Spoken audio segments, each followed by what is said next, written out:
तो नुआ संसार तोते अभिनंदन तो चल बाटरे झर फूल चंदन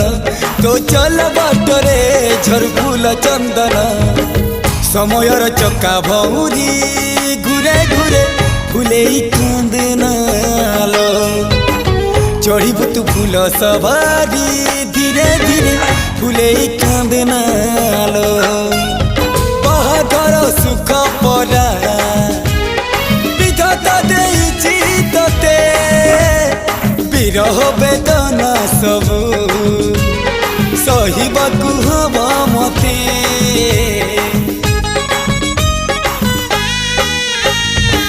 सिंथी तो रहेला सिंदूरी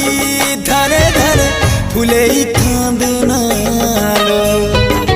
चढ़ीबू तू फूल सवारी धीरे धीरे फुले कांदना।